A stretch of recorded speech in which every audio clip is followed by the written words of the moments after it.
Profesor israelí se paraliza al escuchar a estudiantes mexicanos cantar esta canción. El secreto que por 500 años se escondió a plena vista en el corazón de México estaba a punto de ser revelado.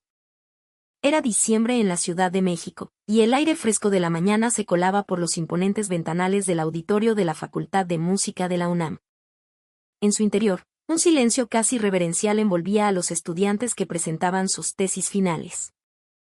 Entre el jurado se encontraba el Dr. David Cohen, un etnomusicólogo israelí-estadounidense de renombre mundial, invitado como profesor visitante. Su cabello plateado y sus ojos, que habían visto y escuchado las tradiciones de más de 50 países, observaban la escena con una calma profesional. Llevaba 6 meses en México y estaba profundamente enamorado de su complejidad sonora, de esa increíble fusión de tambores prehispánicos, guitarras andaluzas y lamentos africanos. Creía, con la ingenua arrogancia de un académico, que comenzaba a entender el alma musical de esta nación. Estaba a punto de descubrir cuán equivocado se encontraba. Durante 30 años, había dedicado su vida a rastrear cómo las melodías viajan, cómo mutan y se adaptan al cruzar fronteras, cómo una simple canción puede convertirse en un fósil viviente de la historia humana. Pero nada, en toda su vasta experiencia, lo había preparado para lo que estaba a punto de suceder. Mi tema de investigación, comenzó una joven estudiante llamada Sofía Rivera, su voz clara y segura resonando en el auditorio. Es la evolución y el arraigo de las canciones populares introducidas en la cultura infantil mexicana, y como estas melodías, a menudo de origen desconocido para quienes las cantan, se convierten en pilares de nuestra identidad. El profesor Cohen asintió levemente, con una sonrisa de aprobación. Un tema fascinante, aunque predecible. Esperaba escuchar análisis sobre las mañanitas, Cielito lindo, o quizás alguna polca norteña. Sofía continuó, proyectando imágenes en la pantalla detrás de ella. Comenzaré con un ejemplo que todos conocemos, una canción que ha marcado la infancia de generaciones en patios escolares y fiestas de cumpleaños, La víbora de la mar. En la pantalla apareció el video de un grupo de niños en un patio de escuela primaria. Tomados de la mano, corrían alegres formando una fila ondulante, pasando bajo el arco formado por los brazos de otros 2 niños, todo mientras cantaban con una energía contagiosa. A la víbora, víbora, de la mar, por aquí pueden pasar. Cohen sonrió con genuino afecto. Era una escena que había presenciado en plazas públicas desde Oaxaca hasta Monterrey. Reconocía en ella el eco de antiguos ritos de fertilidad, la serpiente como símbolo de vida y renovación. Era México en su estado más puro, un juego, una danza, una celebración comunal. Era exactamente lo que esperaba. Su ritmo cardíaco se mantuvo estable, su pluma tomaba notas con parsimonia. La presentación de Sofía era sólida, bien investigada. Pero entonces, ella cambió de diapositiva. Pero el caso más enigmático, prosiguió Sofía, es el de una canción cuya tristeza es tan profunda que se ha convertido en un himno no oficial para el Día de Muertos. Hablo, por supuesto, de La Llorona. Un escalofrío casi imperceptible recorrió el auditorio. La simple mención del nombre evocaba imágenes de noches oscuras y lamentos junto al río.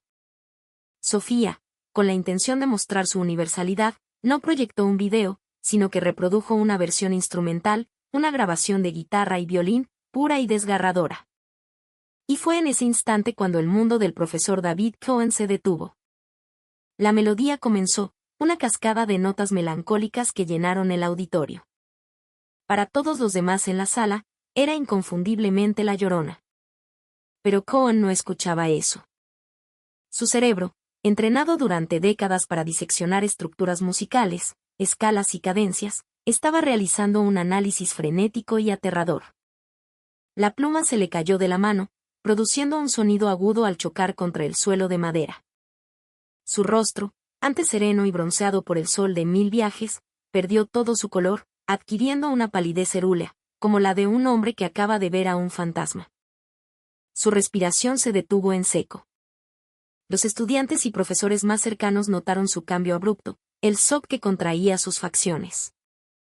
No estaba escuchando las notas de un son ismeño.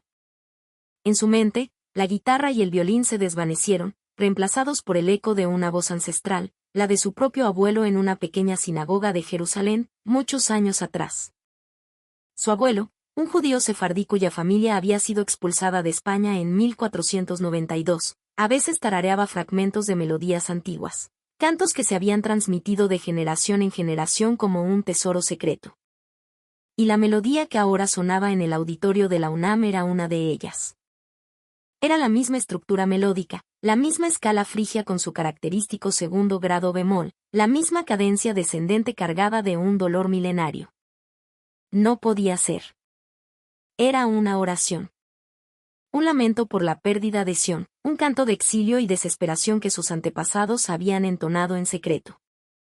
Y ahora, lo estaba escuchando en el corazón de México, disfrazado de una leyenda popular sobre una mujer que ahogó a sus hijos.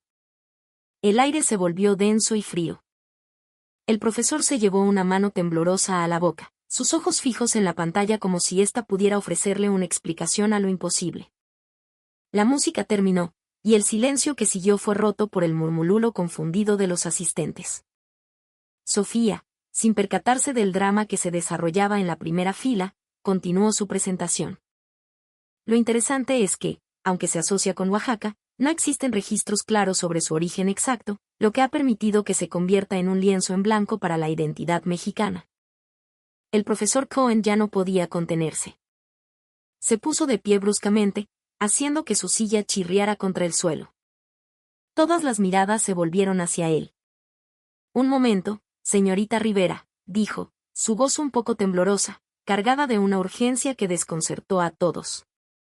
Disculpe la interrupción, pero es de vital importancia. ¿Sobre La Llorona su investigación sobre el origen de la melodía qué tan a fondo llegó? Sofía parpadeó, confundida por la intensidad del profesor. ¿El origen de la melodía, doctor? Bueno, la mayoría de las fuentes académicas la clasifican dentro del género del son ismeño.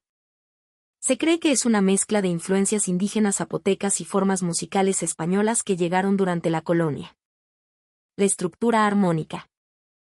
No, la interrumpió Cohen, dando un paso hacia el estrado, su mente trabajando a una velocidad vertiginosa. No me refiero a la armonía. Me refiero a la línea melódica principal, a la escala modal.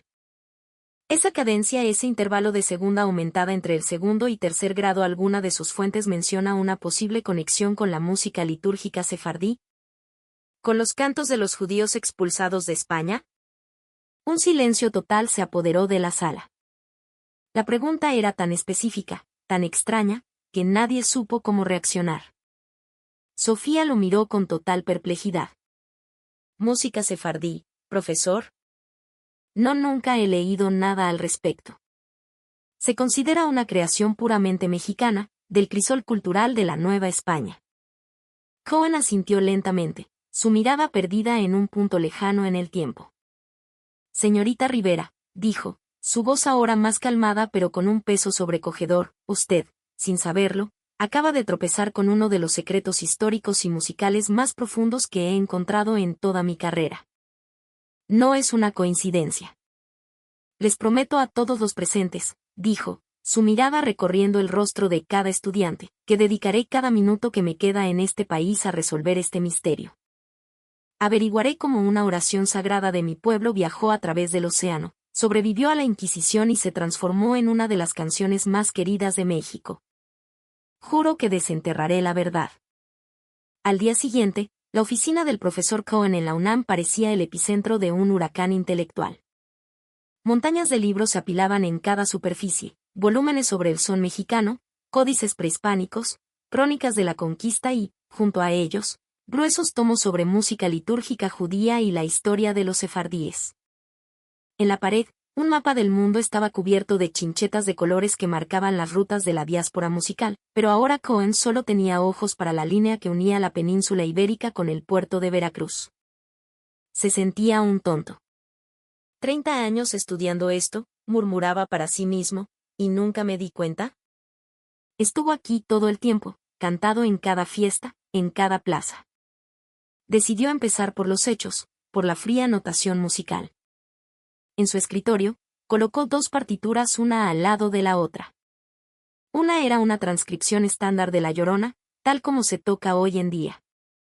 La otra era una pieza que había conseguido de los archivos de la Universidad Hebrea de Jerusalén, una transcripción de un antiguo piyut, un poema litúrgico sefardí, recopilado a partir de la tradición oral de familias en Salónica y Estambul. El título del piyut era Bendita la que llora por Sión. Con manos temblorosas, se sentó al pequeño piano eléctrico que tenía en un rincón de la oficina. Primero, tocó la melodía de La Llorona. El lamento familiar llenó la pequeña habitación. Luego, respiró hondo y tocó la melodía del piyut. Las notas eran casi idénticas. No era una simple similitud, era la misma estructura esquelética, el mismo ADN melódico. La progresión, los intervalos clave, el centro emocional de la frase musical, todo estaba allí. La versión mexicana era más ornamentada, adaptada al ritmo y la instrumentación del son, pero el corazón era innegablemente el mismo. Era la prueba irrefutable, el arma humeante musical. Su corazón latía con fuerza. Ahora necesitaba el contexto histórico. Se sumergió en la historia de la Nueva España, específicamente en la llegada de los conversos o criptojudíos. Leyó sobre la Inquisición, establecida en México en 1571, una institución brutal diseñada para erradicar cualquier herejía, especialmente el judaísmo practicado en secreto. Descubrió las historias de familias como los Carvajal, quienes amasaron una gran fortuna en el norte de México mientras practicaban su fe a puerta cerrada, solo para ser descubiertos y brutalmente ejecutados en la hoguera en la Ciudad de México. Una idea, tan terrible como brillante, comenzó a formarse en su mente. ¿Qué hace un pueblo al que le han arrebatado sus libros, sus sinagogas, sus rituales? ¿Cómo preservan su identidad cuando el más mínimo desliz significa la tortura y la muerte? La respuesta era la misma en todas las culturas oprimidas a lo largo de la historia: lo ocultan a plena vista. Codifican sus tradiciones en el lenguaje y la cultura del opresor. La hipótesis de Cohen era audaz y sobrecogedora. Los criptojudíos de la Nueva España, desesperados por preservar sus lamentos más sagrados, tomaron la melodía de su oración por la Sión perdida, la patria anhelada y destruida, y la injertaron en una leyenda local. ¿Qué mejor vehículo para un lamento que la historia de una madre que llora eternamente la pérdida de sus hijos? El lamento por el Templo de Jerusalén se convirtió en el lamento por los hijos ahogados en el río. La madre Sión llorando por su pueblo exiliado se transformó en la Llorona. Era un acto de sincretismo cultural nacido de la más pura desesperación, un camuflaje perfecto que permitió a la melodía sagrada sobrevivir durante siglos, pasando de generación en generación de mexicanos que sentían su profunda tristeza sin conocer jamás su origen. La canción sobrevivió porque su significado secreto se perdió, pero su poder emocional universal permaneció intacto.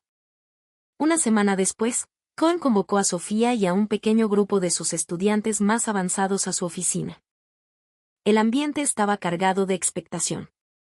En la pared, el mapa del mundo parecía diferente ahora. Las rutas de las chinchetas contaban una historia mucho más profunda y dolorosa. Jóvenes, comenzó Cohen, su voz resonando con la pasión del descubrimiento, lo que encontré es asombroso. Cuando una melodía cruza una barrera cultural, no solo cambia, a veces, realiza el acto de supervivencia más increíble que se pueda imaginar. ¿A qué se refiere, profesor?, preguntó Sofía, sentada en el borde de su silla. Cohen no respondió directamente. En su lugar, se dirigió a un equipo de sonido. Primero, escuchemos de nuevo.